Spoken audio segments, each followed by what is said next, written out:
యొక్క వాక్యములో నుండి జాగ్రత్త అనేటువంటి మాట బైబిల్లో చాలాసార్లు రాయబడ్డాయి. ఈ సమయంలో మనం కొన్ని మాటలు నేర్చుకుందాం. దానికంటే ముందుగా లోకంలో ప్రతిరోజు కూడా ప్రతి ఒక్కరూ కూడా ఈ జాగ్రత్త అనే మాట అనుకుంటే ఎవరు కూడా రోజు గడవదు. మనము ఎవరో ఒకరికి చెప్తానే ఉంటాం. పిల్లలకో ఇంటి నుండి బయలుదేరుతున్నటువంటి ఎవరికో ఒకరికి చెప్తానే ఉంటాం జాగ్రత్త. లేదా కొంతమంది మనకు చెబుతూ ఉంటారు జాగ్రత్త. అయితే మనం తీసుకునే జాగ్రత్తలు ప్రయాణాల్లో జాగ్రత్త, ఆరోగ్యం జాగ్రత్త, ఇంకా రకరకాల జాగ్రత్తలు ఇవన్నీ ఎన్నో చెప్తూ ఉంటారు. కానీ బైబిల్ చెప్పేటువంటి జాగ్రత్తలో దేని గురించి చెప్తుంది, ఏ విషయాల్లో జాగ్రత్తగా ఉండమంటుందో మనం చూస్తే ప్రార్థనలో జాగ్రత్త. మార్కు సువార్త 13వ అధ్యాయం 36వ వచనం చూస్తే జాగ్రత్త పడండి, మెలకువగా ఉండి ప్రార్థన చేయండి. ఆ కాలం ఎప్పుడు వచ్చినో మీకు తెలియదు. ఆయన అకస్మాత్తుగా వచ్చి మీరు నిద్రపోచుండి చూసినేమో కనుక మీరు మెలకుగా ఉండండి. అంటే ప్రార్థనలో జాగ్రత్తగా ఉండండి, మెలకుగా ఉండాలి. చాలామంది అనుకుంటారు ఇప్పుడు కాదులే, రేపు ఎప్పుడైనా వెళ్ళొచ్చులే ప్రార్థనకి, తర్వాత కాలం నుండి ప్రార్థనలో గట్టిగా ఉండొచ్చు, బలమైన ప్రార్థన చేయొచ్చు, ఇప్పుడు కాదులే ఇప్పుడు అప్పుడు అనుకుంటారు. ఆ కాలం ఎప్పుడు వచ్చినో, రాకడ దినం ఎప్పుడు వచ్చినో, నీ పోయే కాలం ఎప్పుడు వచ్చినో, ఈ లోకాన్ని ఎవరు ఎప్పుడు విడిచిపెడతారు ఎవరికి తెలియదు. కనుక ప్రార్థన మెలుపు ఉండండి. సమయం ఉండంగానే, అవకాశం ఉన్నప్పుడే ప్రార్థనలో జాగ్రత్తగా ఉండమని అంటాడు. ప్రసంగి గ్రంథములో మనం 5 అధ్యాయంలో చూస్తే దేవుని మందిరానికి వెళ్ళేటప్పుడే కానీ, ఎప్పుడైనా కానీ, బయట ఉన్నప్పుడే కానీ, ఎక్కడున్నా కానీ ప్రవర్తనలో జాగ్రత్త, ప్రవర్తనలో జాగ్రత్త. సామెతలు 19:16లో ఏముంటుందంటే, ఆజ్ఞను గైకొనివాడు తను కాపాడుకొనివాడు, తన ప్రవర్తన విషయమై అజాగ్రత్తగా ఉండువాడు స్వస్థాడని బైబిల్ చెబుతుంది. ప్రవర్తనలో చాలా జాగ్రత్తగా ఉండాలి. మాట్లాడటమే కదా, కూర్చోవటమే కదా, చూడటమే కదా, నడవటమే కదా, నీ ఎట్టబట్టి నడవకూడదు. మొన్న ఒక ఆమె నడుస్తుంది రోడ్డు అంటే, మామూలుగా నడుస్తుంది, నేను మామూలుగానే వెనక వెళ్తున్నాను అనుకుంటుంది, చూస్తూ ఉండగా జరిగింది. ఆమె వెళ్తూ ఇటు అటు కొంచెం లెఫ్ట్కి వస్తుంది, ఇటు రైట్ కొంచెం లెఫ్ట్ సైడే ఉంది. ఈలోగా ఫాస్ట్గా వచ్చేసాడు ఒక కారు, వచ్చేసేసి ఆమె అదే స్ట్రైట్లో వెళ్ళిపోతుందిలే, ఇటు రాదులే అనుకున్నాడో ఏమో, ఫాస్ట్గా వెళ్ళిపోయాడు. ఈలోగా ఈమె కొంచెమే వెంటనే గుద్దేశాడు. ఇక కారు గుద్దే ఆడ మనిషి ఎంతసేపు. ఇలా ఎన్నో మీరు చూస్తూ ఉంటారు, వార్తలు వింటూ ఉంటారు. అందుకని నడక, చూపు, మాట ఇవన్నీ కూడా చాలా జాగ్రత్తగా ఉండాలి. ప్రవర్తనలో జాగ్రత్తగా, ప్రార్థనలో జాగ్రత్త. తర్వాత 3వ జాగ్రత్త ఏంటంటే వినే విషయంలో జాగ్రత్త. మార్కు సువార్త 4వ అధ్యాయం 21 నుండి 25 వరకు ఉంది. ఆయన ఒక ఉపమానం చెప్పిన తర్వాత ఆయన ఒక మాట అంటే, యేసు ప్రభువారు మీరేమి వినుచున్నారో జాగ్రత్తగా చూడండి. ఏదైనా మనం ఏది వింటే అదే దానికే ఎవరైనా ఏమవుతారు చెప్పండి, బానిస అవుతాం. అది చెయ్యాలనిపిస్తుంది. అందుకనే ఒక సూక్తి ఉంది, మహాత్మా గాంధీ గారు చెప్పారు, చెడు వినకు. ఏం వినకు? అసలు వినకుండా ఉంటేనే గొడవ ఉండదు కదా. విన్నావనుకో, దాని మీద నీకేదో ఒక 10 మాటలు ఒక మాట అన్నా నీ బుర్రకెక్కేస్తే చేయాలనిపిస్తుంది. అందుకని నువ్వు ఏం వింటున్నావు? వినేది వాక్యమేనా? వినేది నీకు మంచేనా? వినేది నీకు క్షేమమేనా? ఏది వింటున్నావు? వినే విషయంలో జాగ్రత్త అంటున్నాడు ప్రభు. తర్వాత నాలుకను గురించి జాగ్రత్త. 39వ కీర్తన 1వ వచనం ఉంది, నాలుకను గూర్చి జాగ్రత్త. నాలుక మా నాలుకలతో మేము సాధిస్తాం, మాకు ఎవడు ప్రభు, మాకు ఎవడు నాయకుడు, మాకెవరు అన్నీ నాలుకలు ఉన్నాయి కదా అని చెప్పి చెలరేకమాక. దేవుడు నాలుకలను కోస్తాడని బైబిల్ చెప్తుంది. నా నాలుకతో పాపము చేయకున్నట్లు నా మార్గములను జాగ్రత్తగా చూసుకుందును. భక్తిహీనులు నా ఎదుట ఉన్నప్పుడు నా నోటికి చెప్పండి కళ్ళెం నోటికి చిక్కం పెట్టుకుంటానంటాడు. మాస్క్ అంటే మీకు అర్థమైపోద్ది. కనుక నాలుక ఉంది కదా అని నోటుకు వచ్చినట్టు మాట్లాడద్దు, జాగ్రత్త. ఇక మరో జాగ్రత్త ఏంటంటే, ఎవరికి వాళ్ళే గడ్డం కింద చేపెట్టుకుని విచారంగా కూర్చుంటారు చాలామంది. విచారంగా అదేదో మనకి అది మంచి, నేను ఎవరు జోలితి ఇట్లా ఎవరినేమంటలా, నా బాధ నేను పడతానా అన్నట్టుగా ఏం చేస్తారంటే, లూకాసు సువార్త 20:34 మనకు తెలియకుండానే మనం నాశనం చేసి ఒకటి ఉంది. అదేంటంటే విచారం అనండి. మీ హృదయములను ఒకవేళ తిండి వలన మత్తు వలన ఐక్య విచారములు మందముగా ఉన్నందున ఆ దినమున అకస్మాత్తుగా మీ మీదకి ఉరి వచ్చినట్టు రాకుండా మీ విషయమై జాగ్రత్తగా ఉండండి.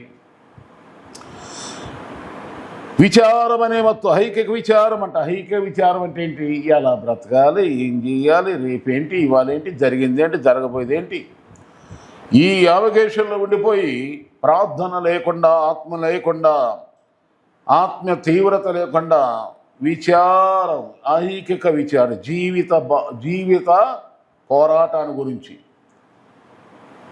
అది ఆ విషయంలో మీరు జాగ్రత్తగా ఉండమని బైబిల్ చెబుతుంది. విచారం, చింత, దేని గురించి చింతపడమాకండి, విచారపడమాకండి, దిగులు పడమాకండి, భయపడమాకండి. అది మానేసి ప్రార్థన చేయండి. ఆమేన్. తర్వాత మనం ఇంకా బైబిల్లో మనం చూస్తే ఇర్మియా గ్రంథం 9:4-5 చూస్తే ఇంకో జాగ్రత్త, ఇరుగు పొరుగు వారితో జాగ్రత్తగా ఉండాలంట. ఎవరు ముందు పెట్ట అది నీవు మాట్లాడకూడదు. మీలో ప్రతివాడును తన పొరుగువాని విషయమై జాగ్రత్తగా ఉండవలెను. తన ఏ సహోదరునైనను నమ్మకుడి. నిజముగా ప్రతి సహోదరుడు తంత్రగొట్టై తన సహోదరిని కొంపముంచును. ప్రతి పొరుగువాడును కొండెములు చెప్పుటక తిరుగులాడుచున్నాడు. సత్యము పలకక ప్రతివాడును తన పొరుగువానిని వంచును. అబద్ధములాడుట తమ నాలుకలకు అభ్యాసం చేసుకుని ఉన్నారు. ఎదుటివాని తప్పులు పట్టాలనే ప్రయాసపడతా ఉంటారంట వీళ్ళు. మనం చూస్తూ ఉంటాం, చాలా వాళ్ళ జరిగే తప్పులు పట్టించుకోరు. ఎవరిళ్లలోనన్నా ఏమైనా జరుగుద్దాం గల్లీలో ఇందామని చెప్పి అందరూ ఏం చేస్తారు చెప్పండి? వాళ్ళ ఇళ్లలో ఏమి లేనట్టు, బయట ఏదో అక్కడే కూడా అయినట్టు, వాళ్ళ ఇళ్లలోని తప్పులు ఉన్నట్టు చూస్తూ ఉంటారు. అందుకని ఇరుగు పొరుగు వారితో జాగ్రత్తగా ఉండు.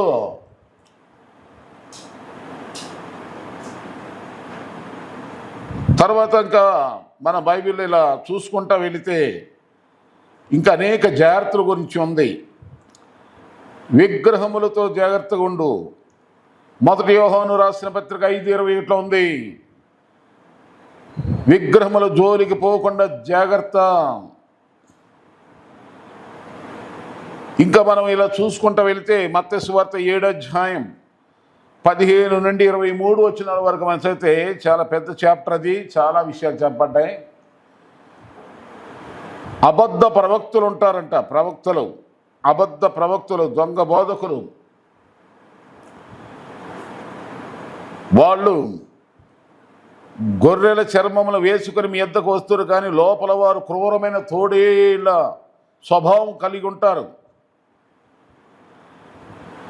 వాళ్ళ క్రియలను బట్టి వాళ్ళు ఎవరో మనం తెలుసుకుని జాగ్రత్తగా ఉండాలా. ఆమేన్.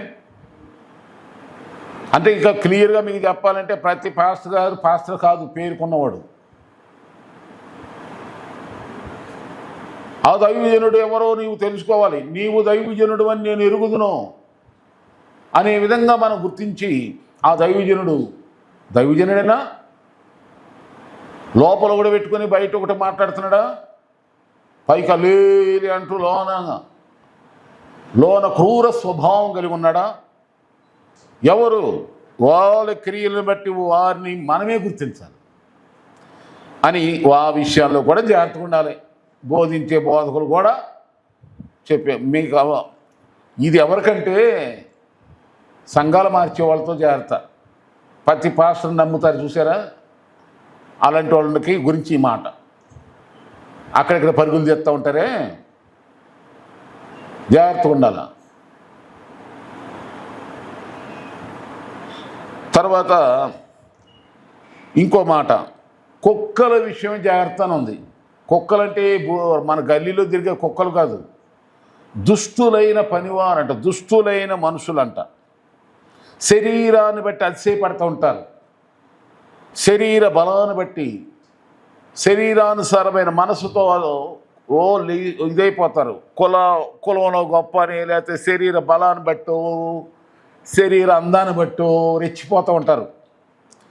అలాంటి వాళ్ళతో కూడా జాగ్రత్త అని ఈ విధంగా బైబిల్లో ఈ అనేక జాగ్రత్తల గురించి సుమారుగా 12 జాగ్రత్తలు చెప్పి నేను ఇప్పుడు ఈ 13వ జాగ్రత్త ఏంటంటే చూడండి. 13వ జాగ్రత్త ఏంటంటే మనం ధర్మం చేసేటప్పుడు మత్తయి సువార్త 6వ అధ్యాయం 3 నుండి 16 వరకు మనం చూసినట్లయితే కానుకలు వేసే విషయంలో జాగ్రత్త. అంటే నీవు కుడి చేతితో చేసేది, కుడి చేతితో దేవునికి ఇచ్చేది ఎడమ చేతికి తెలియకుండా చూసుకో. నా సేవా జీవితంలో అలాంటి వాళ్ళు చాలామంది ఉన్నారు. ఎవ్వరికి చెప్పొద్దు, కనీసం నా ఇంటిలో ఎవరికైనా తెలియని వద్దు పాస్టర్. అలాగైతేనే దేవుని సేవలో నేను సహకరిస్తాను. అలాంటి పరిశుద్ధులు ఉండబట్టే ఈ దీన సేవకుడు నేటి దినం దేవుని పని, టీవీ పరిచర్య, సువార్త సేవ చేయగలుగుతున్నానని దేవుని ఎదుట మీ ఎదుట ఒప్పుకుంటున్నాను నేను. హల్లెలూయా. జాగ్రత్త అంటున్నాడు దేవుడు. తెలియని మాకండి. అప్పుడు ఏమవుతుందంటే, మనుషులు తెలిసిన దానికి ఏమవుతుందంటే, దేవుని దగ్గర నుండి జవాబు మనకి, దేవుని దగ్గర నుండి ఆశీర్వాదం రాదు. జాగ్రత్త జాగ్రత్త. దైవికమైన ఆత్మీయ జీవితాలు 13 జాగ్రత్తలు 11 ప్రసంగాలు చేయాలి. కానీ ఇప్పుడు సమయం సరిపోద్దా? కనుక నేను క్లుప్తంగా అందించాను.